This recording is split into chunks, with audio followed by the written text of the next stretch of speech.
Hello hello friends, कैसे हैं आप लोग।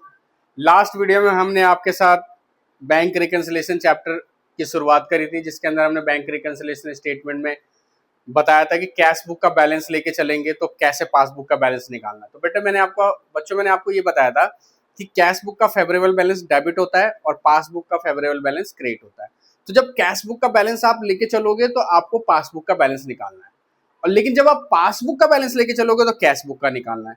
तो बेटा अब आपको सिंपल सी बात मैं बताऊं कि अगर favourable balance as per cash book आप लेके चल रहे हो तो आप पासबुक का बैलेंस निकालोगे। तो हमने उसके सारी चीजें आपको बताया था लॉजिकली भी कि कौन से ट्रांजेक्शन ऐड होंगे और कौन से ट्रांजेक्शन लेस होंगे, मतलब कौन कौन से आइटम ऐड होंगे और कौन कौन से आइटम लेस होंगे। जैसे मैंने आपको उस समय क्या बताया था कि check issued but not it presented for payment. जब आप कैश बुक का बैलेंस लेके चल रहे थे तो मैंने बोला check issued but not it presented for payment. इसका मतलब आपने चेक इशू किया पेमेंट के लिए, तो आपने कैश बुक अपनी कम कर ली थी और पासबुक में कुछ नहीं हुआ था, तो इसलिए आपने इसको क्या किया था, वापस ऐड कर दिया था। क्यों? क्योंकि आपने पहले अपनी कैश बुक कम कर ली थी और पासबुक में कुछ हुआ ही नहीं था, तो आपको वापस ऐड बैक करना पड़ा। इसी तरीके से मैंने बताया check deposited into bank but not collected. आपने बैंक में चेक जमा कराया लेकिन वो कलेक्ट नहीं हुआ। तो बेटा जब आपने बैंक में चेक जमा कराया तो चेक जमा कराते ही आपने क्या करा, कैश बुक बढ़ा ली होगी, लेकिन पासबुक में वो उसका कुछ हुआ ही नहीं, क्योंकि पासबुक ने बैंक में वो कलेक्ट ही नहीं हुआ। तो पासबुक में कुछ नहीं हुआ और आपने क्या करा था, कैश बुक बढ़ा ली थी। तो आपने क्या करा, चेक डिपॉजिटेड को क्या करा आपने, फिर पहले बढ़ा लिया था तो फिर आपने माइनस किया। इसी तरीके से हमने बताया था कि किसी ने डायरेक्टली आपके बैंक में पैसा जमा करा दिया, तो किसी कस्टमर ने डायरेक्टली आपके बैंक में पैसा जमा करा दिया, तो उससे क्या हुआ, आपकी पासबुक बढ़ गई थी, तो आपको क्या करनी थी, कैश बुक भी बढ़ानी थी, तो कैश बुक को भी आपने क्या करा, प्लस कर लिया। इसी तरीके से जब आप बैंक चार्जेस की बात करोगे तो बैंक चार्जेस के अंदर क्या होता है कि बैंक चार्जेस लगाया बैंक ने, तो बैंक की पासबुक आपकी क्या हो गई, पासबुक का बैलेंस क्या हुआ, बैंक चार्जेस से कम हो गया, तो आपने अपनी कैश बुक के बैलेंस को भी कम कर लिया। इसी तरीके से हमने आपको बताया था कि बैंक ने आपको इंटरेस्ट दिया, बैंक ने इंटरेस्ट क्रेडिट किया, तो इंटरेस्ट क्रेडिट हुआ तो क्या हुआ, पासबुक बढ़ गया था, तो आपने अपनी कैश बुक भी बढ़ा ली थी। तो बेटा सीधी सी बात है, मैंने लास्ट में जो आपको ओवरऑल अगर मैं इसको निष्कर्ष निकालूं, इसका निचोड़ निकालूं, तो 2 लाइनों में मैंने आपको समझाया था। मैंने आपको बोला था कि अगर आपने कोई गलती करी है, मतलब आप पासबुक में तो कोई चेंज कर नहीं सकते, तो अगर आपने कोई गलती करी है तो उसको रिवर्स करके ठीक करो। जैसे आपने प्लस कर दिया था पहले, तो आप माइनस कर लो, माइनस कर दिया था तो प्लस कर लो, और दूसरे की गलती को एज इट इज अपना लो, मतलब एज इट इज एक्सेप्ट कर लो। जैसे मैंने बोला अगर बैंक ने बैंक चार्जेस लगाया है तो आप भी, मतलब बैंक चार्जेस लगाया तो पासबुक कम हो गई, आप अपनी कैश बुक भी कम कर लो। बैंक ने इंटरेस्ट दिया है, पासबुक का बैलेंस बढ़ गया, तो आप अब भी अपनी कैश बुक का बैलेंस बढ़ा लो। इसी तरीके से डायरेक्टली किसी ने आपके बैंक में पैसा जमा कराया, तो डायरेक्टली किसी ने बैंक में पैसा जमा कराया तो पासबुक बढ़ गई, आप भी अपनी बढ़ा लो। तो ये सारी चीजें थी। अब लेकिन उसका सारा अपोजिट होगा। क्यों अपोजिट होगा? क्योंकि अब हम बैलेंस लेके चलेंगे पासबुक का और फाइंड करेंगे कैश बुक को। तो बेटा सबसे पहली जो हम बात करने वाले हैं, एक क्वेश्चन लेते हैं, क्वेश्चन आपको स्क्रीन पे विजिबल रहेगा, हम स्क्रीन के ऊपर डाल देंगे जो भी हमारा क्वेश्चन होगा। तो हमारे पास क्वेश्चन है, on 31 March 2023 bank statement of Rajiv show a credit balance of 15,650। मतलब राजीव का बैंक बैलेंस जो है, क्रेडिट बैंक बैलेंस 15,650 दिख रहा है। Where is the cash book show a debit balance 15,200। जहां पे कैश बुक का बैलेंस कितना है, 15,200। मतलब कैश बुक का बैलेंस दे रखा बेटा, कैश बुक का डेबिट बैलेंस दे रखा है 15,200 और पासबुक का क्रेडिट बैलेंस दे रखा है 15,650। उसके बाद कुछ ट्रांजेक्शन हैं जिनको प्लस माइनस करने हैं आपको, और आपको अपनी बैंक स्टेटमेंट को, पासबुक को कैश बुक से मैच करनी। जैसे सबसे पहला ट्रांजेक्शन है cheque issue to Rohan cheque issue to Roshan for 6,000 and Daniel 3840 were not presented for payment. बेटा चेक इशू हुआ, दो लोगों को चेक इशू किया गया, लेकिन वो पेमेंट के लिए प्रेजेंट नहीं हुआ। तो बेटा सबसे पहले आप सोचो कि आप पहले जाओ कि अगर आप कैश बुक का बैलेंस लेके चल रहे होते तो क्या होता इसमें। जब आप कैश बुक का बैलेंस लेके चल रहे होते तो आपने जब किसी को चेक इशू किया है और वो प्रेजेंटेड फॉर पेमेंट, मतलब पेमेंट नहीं हुआ उसका, तो क्या हुआ होगा, आपने जैसे ही चेक इशू किया होगा आपने अपनी कैश बुक को कम कर दिया था, लेकिन पासबुक में कुछ भी नहीं हुआ, तो आपने क्या करा, वापस ऐड बैक कर लिया। तो आप उस समय क्या करते इस ट्रांजेक्शन को, ऐड करते। तो बेटा लेकिन अब आप लेकिन बैलेंस शीट किसका लेके चल रहे हो, पासबुक का, तो अब ये क्या होगा, माइनस होगा। इसलिए देखो यहाँ पे check issued but not at presented for payment, हमने क्या करा यहाँ पे, ये 9840 रुपए दोनों के, 6000 इसके और 3840 हमने यहाँ पे माइनस कर दिया। Why I am deducting here, because आप इस तरीके से भी देख सकते हो कि आप ये बैलेंस किसका लेके चल रहे हो बेटा, ये बैलेंस है पासबुक का, और ये बैलेंस किसका है, कैश बुक का, जो मुझे निकालना है। तो जब मैं पासबुक का बैलेंस लेके चलूंगा, तो जब मैंने चेक इशू किया था, तो चेक इशू करते समय क्या हुआ, passbook check issued but not it presented for payment, मतलब पेमेंट तो हुई नहीं जो चेक इशू हुआ है, तो उससे क्या हुआ, आपकी कैश बुक तो कम हो गई है लेकिन पासबुक कम नहीं हुई है। अब दोनों को मैच करने का तरीका तो सीधी सी बात है कि भाई कैश बुक कम हो गई है तो पासबुक भी कम कर लूंगा, तभी तो मैच होगा। कैश बुक कम हो गई है तो पासबुक भी कम ही कर लूंगा, तभी तो मैच करूंगा। दोनों लोगों को मैच करना तो मेरे पास यही तरीका है। ठीक है, नेक्स्ट, बैंक चार्जेस 350। अब बैंक ने 350 रुपए का बैंक चार्ज लगा दिया, तो बैंक चार्ज लगा लिया तो क्या हुआ, पासबुक कम हो गई। बेटा पासबुक क्या हो गई, कम होगी, और कैश बुक कुछ हुआ ही नहीं। तो कैश बुक में तो तभी ट्रांजेक्शन पता लगेगा ना जब हम पासबुक में एंट्री करा के लाएंगे। तो बेटा अब क्या करें, अब सीधी सी बात है, आप बैलेंस किसका लेके चल रहे हो, पासबुक का ही। तो बैंक चार्जेस को आप पहले क्या करते थे, पहले सर पहले कब, पहले जब आप कैश बुक का बैलेंस लेके चलते थे तो बैंक चार्जेस को क्या करते थे, माइनस करते थे। क्यों माइनस करते थे, क्योंकि बैंक का बैलेंस कम हो गया था तो कैश बुक का बैलेंस भी कम करना है। लेकिन बेटा अब आप लेके चल रहे हो बैलेंस किसका, पासबुक का, तो बैलेंस लेके चल रहे हो पासबुक का, तो आप इसको क्या करोगे, ऐड करोगे, ऐड करोगे। क्यों, क्योंकि बेटा ये बैंक चार्जेस की वजह से ये पासबुक घटा हुआ दिख रहा था, बैंक चार्जेस की वजह से ये पासबुक घटा हुआ दिख रहा था, और कैश बुक में ये इसका इफेक्ट ही नहीं आया था। और लेकिन दोनों को मैच करना है तो या तो इसमें से घटा दो या इसमें घटा हुआ तो इसमें बढ़ा दो। तो बेटा आप यही काम कर सकते हो, इसमें घटा हुआ था इसमें बढ़ा दिया मैंने। क्यों बढ़ा दिया इसमें, क्योंकि पहले इसमें बैंक चार्जेस की वजह से ये बैलेंस कम आ रहा था, लेकिन जब मुझे दोनों को मैच करना है तो मैंने इसको ऐड बैक कर दिया इसके अंदर। बहुत सिंपल है, कोई इतना मुश्किल सा काम नहीं है, और आप उसका रिवर्स भी कर सकते हो, जो वहां पे प्लस होता था वहां माइनस हो रहा है। इसी तरीके से Nitesh directly deposited 8160 into bank account of the trader which was not entered into cash book. भाई नितेश ने 8160 रुपए का एक चेक डायरेक्टली आपके अकाउंट में जमा करा दिया जो कि कैश बुक में नहीं आया। तो बेटा जब किसी ने डायरेक्टली डिपॉजिट कर दिया बैंक में, जब किसी ने डायरेक्टली डिपॉजिट कर दिया बैंक में, तो उससे क्या हुआ होगा, उससे क्या हुआ होगा कि आपकी पासबुक बढ़ गई होगी, उससे क्या हो गया होगा, पासबुक बढ़ गई होगी, लेकिन कैश बुक में उसका इफेक्ट आया नहीं, तो कैश बुक में कुछ हुआ ही नहीं। तो लेकिन अगर मैं कैश बुक का बैलेंस लेके चल रहा होता तो मैं इसको प्लस कर लेता, कैश बुक का बैलेंस लेके चल रहा था तो मैं इसको प्लस कर देता, क्योंकि पासबुक बढ़ गई तो मैं कैश बुक ही बढ़ा देता। लेकिन अब मैं बैलेंस किसका लेके चल रहा हूं बेटा, पासबुक का। आप बैलेंस किसका लेके चल रहे हो, पासबुक का। तो आप क्या कर लोगे, इसे किसी डायरेक्टली कस्टमर ने आपके अकाउंट में पैसा जमा कराया तो कैश बुक, आप पासबुक का बैलेंस क्या आ रखा होगा, बढ़ा हुआ आ रहा होगा, और कैश बुक में ये आ नहीं रहा होगा, तो आपने क्या करा, इसको माइनस कर दिया, डायरेक्टली डिपॉजिटेड इनटू बैंक, आपने 8160 रुपए यहाँ पे माइनस कर दिया। क्यों, why I am deducting here, क्यों मैंने यहाँ पे डिडक्ट किया, बिकॉज ऑफ दिस ट्रांजेक्शन आपकी कैश बुक में कोई इफेक्ट नहीं आया, लेकिन पासबुक आपकी बढ़ी हुई दिख रही थी, तो मैंने उसको, पासबुक का बैलेंस बढ़ा हुआ दिख रहा था, मैंने घटा दिया। इसी तरीके से नेक्स्ट देखो भाई, दो चेक है, one 5150 and another 12500 were collected by the bank. Bank के पास दो चेक गए, 5150 रुपए का और 12500 का चेक गया, वर कलेक्टेड बाय द बैंक 2 अप्रैल।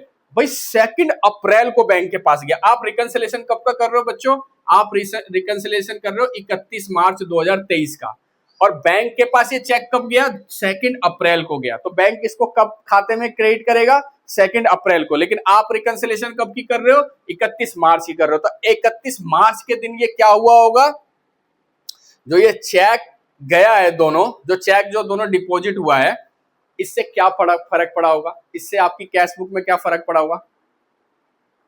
जब आपने चेक डिपॉजिट किया तो कैश बुक में क्या हुआ होगा, जैसे ही आप चेक कोई जमा करते हो, जैसे आप कोई चेक जमा करते हो, बैंक के लिए भेजते हो, तो आप अपने सबसे पहले कैश बुक में प्लस कर देते हो, क्योंकि आइटम पैसा आने वाला है, तो आपने कैश बुक में इसे प्लस कर दिया था। लेकिन पासबुक में इसका कुछ नहीं हुआ था। तो अगर कैश बुक का बैलेंस रहा होता तो आप क्या करते हैं, वहां पे माइनस करते, वहां पे क्या करते, माइनस करते, क्योंकि आपने पहले इसे प्लस कर दिया था, अब आप माइनस करते। लेकिन अब आप बैलेंस ही किसका लेके चल रहे हो, अब आप बैलेंस लेके चल रहे हो पासबुक का। तो अब क्या करोगे, अब क्या करेंगे सर, इसे ऐड कर देंगे। क्यों ऐड कर देंगे, क्योंकि कैश बुक में ये बढ़ा हुआ है, check deposited but not collect, check deposited but bank collected on 2 अप्रैल। उसको 2 अप्रैल में बैंक ने कलेक्ट किया, तो बैंक तो 2 अप्रैल को अपने पासबुक में ऐड करेगा। आपकी 2 अप्रैल की स्टेटमेंट में पासबुक बढ़ी हुई दिखेगी, लेकिन 31 मार्च को तो वो आ ही नहीं रहा होगा। अब मुझे इन दोनों का मैच करना है, दोनों का मिलान करना है। तो दोनों का मिलान करना है, तो भैया इसके अंदर तो बढ़ा हुआ है ही पहले से, इसके अंदर बढ़ा हुआ नहीं था, तो मैंने क्या करा, इसको प्लस कर दिया। तो सर आप ये भी चलो एक और करके फिर मैं आपको बताता हूं। Interest credited by the bank, 450 रुपए का बैंक को इंटरेस्ट मिला, बैंक ने 450 रुपए का इंटरेस्ट दिया। तो बेटे एक बात बताओ, 450 रुपए का बैंक ने इंटरेस्ट दिया, तो 450 रुपए का जब बैंक ने इंटरेस्ट दिया, तो इससे क्या हुआ होगा, आपकी पासबुक क्या हो गई होगी, बढ़ी हुई आ रही होगी। पासबुक क्या हो रही होगी, बढ़ी हुई आ रही होगी। और कैशबुक, कैशबुक में कुछ नहीं आ रहा होगा। तो आप क्या करते, अगर ये कैश बुक का बैलेंस लेके चल रहे होते तो आप क्या करते, पासबुक बढ़ी हुई रहती है, आप कैश बुक भी बढ़ा लेते। लेकिन अब आप बैलेंस किसका लेके चल रहे हो, पासबुक का, तो आप क्या करोगे, इसे घटा दोगे। तो इंटरेस्ट क्रेडिट यहाँ पे 450 रुपए, और ये हमारा balance as per cash book आ गया 15,200, जो कि आपस में मैच हो गया। बच्चों ये क्वेश्चन हमने पहले ही ऑफलाइन में करा दिया था बच्चों को, फिर हमें दोबारा शूट करना पड़ा इसके अंदर, क्योंकि उस समय हमारा कुछ दिक्कत आ गई थी, तो इसलिए क्वेश्चन ये पहले से यहाँ पे बोर्ड पे आपको विजिबल होगा। लेकिन मैं अब आपको एक चीज और ऐड ऑन कर देता हूं इसके अंदर, कि आप ये देख रहे हो सिर्फ 5 या 6 ट्रांजेक्शन का रोल है सारा का सारा। सबसे पहला जो ट्रांजेक्शन होता है, cheque issued but not at presented for payment. सीधी सी बात है कि चेक इशू हुआ लेकिन प्रेजेंटेड फॉर पेमेंट नहीं हुआ। तो इसका मतलब पहले आप समझ लो कि चेक इशू का मतलब आपने किसी को पेमेंट के लिए चेक दिया। तो आपने जैसे ही किसी को पेमेंट के लिए चेक दिया, तो उससे क्या हुआ होगा, उससे आपकी कैश बुक में आपने at the time of issuing cheque to anyone, आपने किसी को चेक इशू किया, उस समय आपने क्या किया होगा, उस समय आपके पास होती है कैश बुक, तो आप क्या करोगे, कैश बुक को कम कर दिया होगा। अब आपको देखना कि वो चेक अगर बैंक में लग जाता, प्रेजेंट हो जाता, तो बात ही नहीं थी, कोई रिकंसिलेशन की सवाल ही नहीं आता।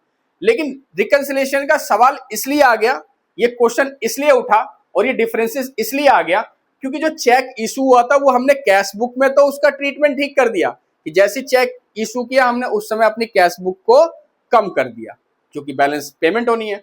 लेकिन पासबुक में ये बैलेंस नहीं आया, क्योंकि ये चेक प्रेजेंटेड फॉर पेमेंट नहीं हुआ। तो आपने क्या किया था उस समय, आप क्या करते, अब मैं बता रहा हूं कि जब आप कैश बुक का बैलेंस, डेबिट बैलेंस लेके चल रहे हो, तो आपने क्या करा कि भाई कैश बुक पहले आपने घटा दिया था और पासबुक में कुछ भी नहीं हुआ था, तो आपने इसको वापस प्लस कर दिया। तो cheque issued but not it presented for payment को आपने क्या करा, प्लस किया। जब दूसरी बात, cheque deposited but not cleared, या cheque deposited but not collected by bank. अब जब आपने चेक कोई डिपॉजिट किया, तो जब आपने चेक डिपॉजिट किया तो उस समय क्या हुआ होगा बच्चों, जैसे ही आपने चेक डिपॉजिट किया आपने कैश बुक को बढ़ा दिया होगा, कैश बुक को क्या कर दिया होगा, बढ़ा दिया होगा। लेकिन वो बैंक में प्रेजेंट ही नहीं हुआ, बैंक में जमा ही नहीं हुआ, तो बैंक के बैलेंस में कुछ नहीं हुआ था, तो आपने इसे पहले बढ़ा दिया था, तो अब इसे आप क्या कर लोगे, माइनस कर लोगे। तो आपने चेक डिपॉजिटेड वाले ट्रांजेक्शन को क्या करते हो, माइनस करते हो। कहां पे, यहां पे नहीं कह रहा मैं, जब आप बैलेंस लेके चल रहे हो, कैश बुक का बैलेंस ऊपर लेके चल रहे हो, तब की बात कर रहा हूं मैं, इस क्वेश्चन पे आया नहीं, मैं रिवाइज करा रहा हूं। जब आप कैश बुक का बैलेंस लेके चल रहे हो, इसी तरीके से बैंक चार्जेस में क्या होता है, बैंक चार्जेस में आपकी पासबुक कम हो जाती है, तो आप अपनी कैश बुक को भी कम कर लेते हो। बैंक इंटरेस्ट में आपका पासबुक बढ़ जाता है, तो आप अपनी कैश बुक को भी बढ़ा लेते हो। अगर किसी कस्टमर ने डायरेक्ट आपके बैंक में पैसा जमा करा दिया, तो पासबुक बढ़ जाती है, तो आप अपनी कैश बुक को भी बढ़ा लेते हो। तो ये सारी चीजें आप कर रहे थे।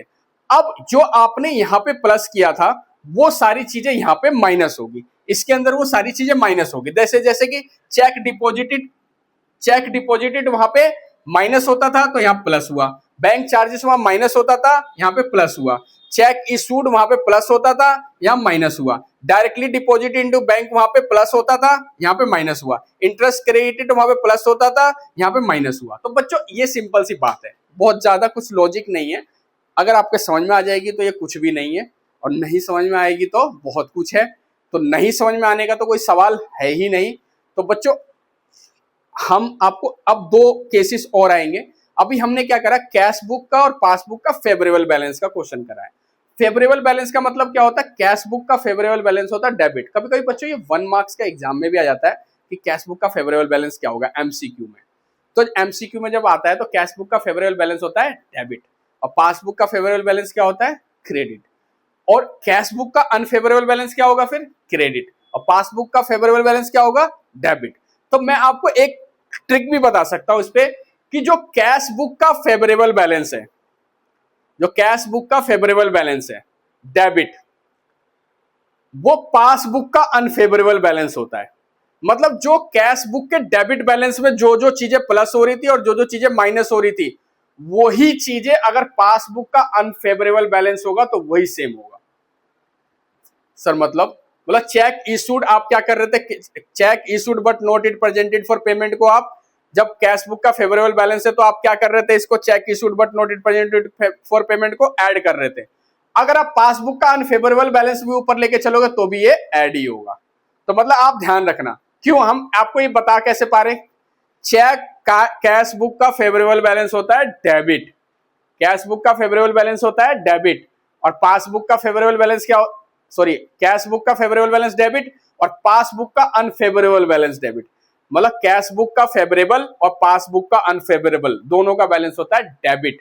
तो जो इसमें ट्रीटमेंट होगा वही इसमें ट्रीटमेंट होगा। और दूसरे वाले में अगर कैश बुक का अनफेवरेबल बैलेंस क्या होता है, credit, unfavourable balance cash book का क्रेडिट और पासबुक का अनफेवरेबल बैलेंस क्या होगा, कैश बुक का अनफेवरेबल बैलेंस क्रेडिट और पासबुक का अनफेवरेबल बैलेंस डेबिट। तो ये सारी चीजें आपको ध्यान रखना है कि फेवरेबल और अनफेवरेबल का मतलब क्या होता है। तो कैश बुक का फेवरेबल बैलेंस डेबिट, पासबुक का फेवरेबल बैलेंस क्रेडिट, पासबुक का favourable balance credit, cash book का अनफेवरेबल बैलेंस क्रेडिट और पासबुक का अनफेवरेबल बैलेंस डेबिट, हमेशा अपोजिट होता है। तो आप उसके हिसाब से भी आप एक के बारे में सोच लोगे तो उसी के हिसाब से भी कर सकते हो कि कैश बुक के फेवरेबल के हिसाब से अगर आपको पता है कि ये ऐड होता है तो वहां पे क्या होगा, आप इस तरीके से भी लगा सकते हो। तो बच्चों आपको हमारी वीडियो कैसी लगी, अगर अच्छी लगी तो चैनल को सब्सक्राइब कर लो और नहीं लगी तो भी सब्सक्राइब कर लो, क्योंकि हम नेक्स्ट वीडियो बहुत ही इंटरेस्टिंग आने वाली है आपके साथ। और ज्यादा से ज्यादा हमारे वीडियो को शेयर करो अपने दोस्त को, कलीग्स को, सो डेट हम और ज्यादा से ज्यादा वीडियो आपको टाइम टू टाइम प्रोवाइड करते रहे। तो बच्चों प्लीज नेक्स्ट वीडियो में हम आपको ये चैप्टर खत्म कर देंगे जो बैंक रिकंसिलिएशन। तो हमारे साथ बने रहने के लिए हमारे चैनल को सब्सक्राइब करें, वीडियो को लाइक करें। जय हिंद, जय भारत, जय दिल्ली।